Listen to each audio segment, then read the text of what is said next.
Hello, internet people. So we're back on a Dodge today. I take a break from Volvo for a little bit. I still putter around with it, but I got a couple months to get everything done, and I'm just, trying to get on to other stuff. I got a big stack of stuff to do to everything else. So let's see what we're doing today.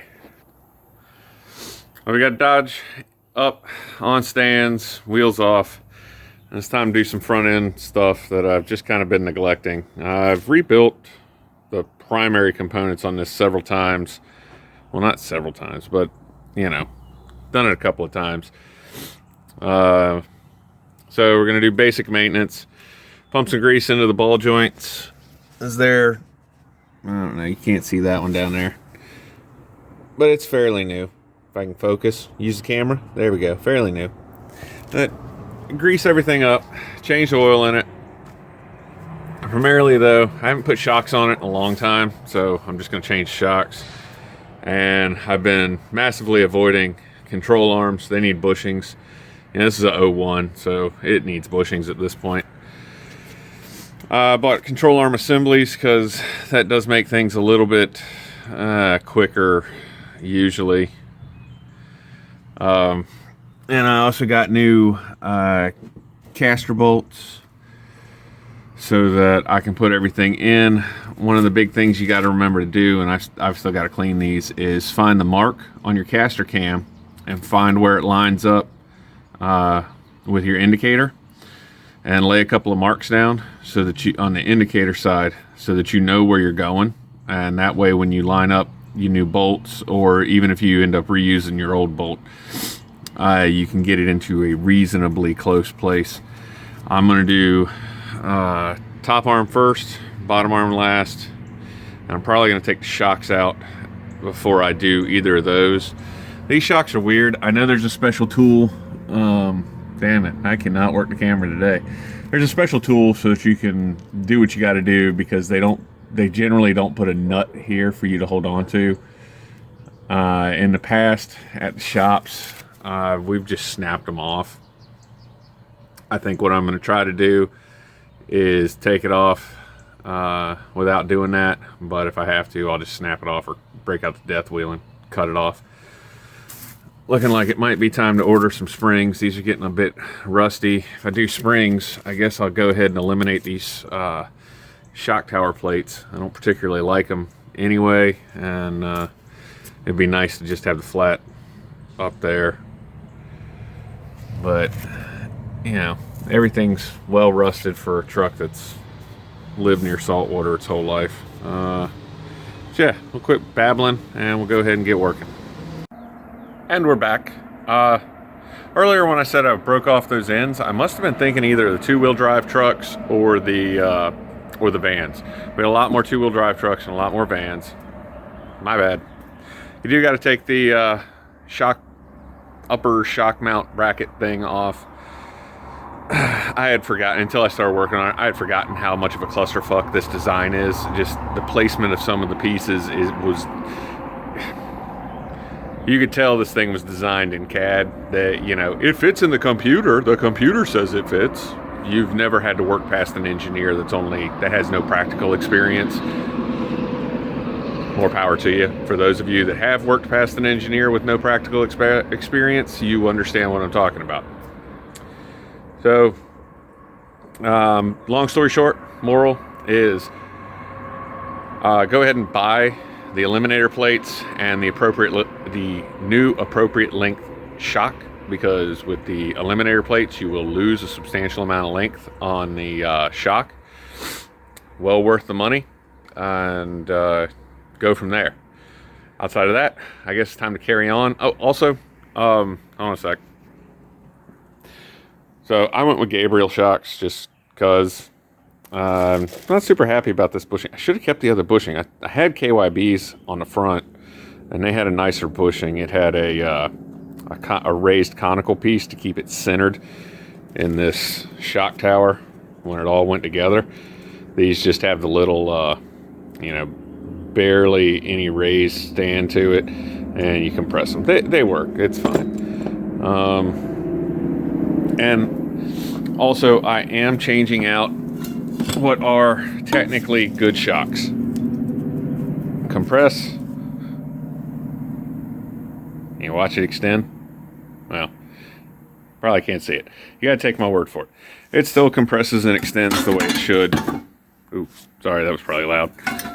But yeah, just with the way this stuff is, it's hard to do a bounce test on this front end. It's fairly firm, so yeah, better safe than sorry. Shocks aren't very expensive. And also, if you don't have one of these style of locking, clamping pliers, it's for doing pipe work. It comes in phenomenally handy on stuff like this, where the I'm pointing and handing it to camera. Stuff like this, where the shields are actually steel and welded up to the top nut or top stud.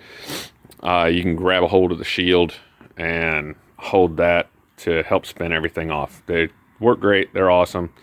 Definitely worth the money. If you find them, go ahead and get them. And like with all clamping, vice grip, locking plier stuff, this is definitely one of those tools I feel like you get what you pay for. Got all sorts of different ones. Some work better than others. It's definitely one where I feel like you get what you pay for. Anyway, back to work. All right, so the upper arm is in. The bolts are loose. I still have to look up torque specs on it. I have marked, can I get in there? Yeah, there we go. I've marked where I need to set the cam. Got new cam bolt. And on this one, I had to go through and mark out center. It's not, obviously, there's nothing on that one. So you're going to want to do that so that you can figure out how to line up your marks properly.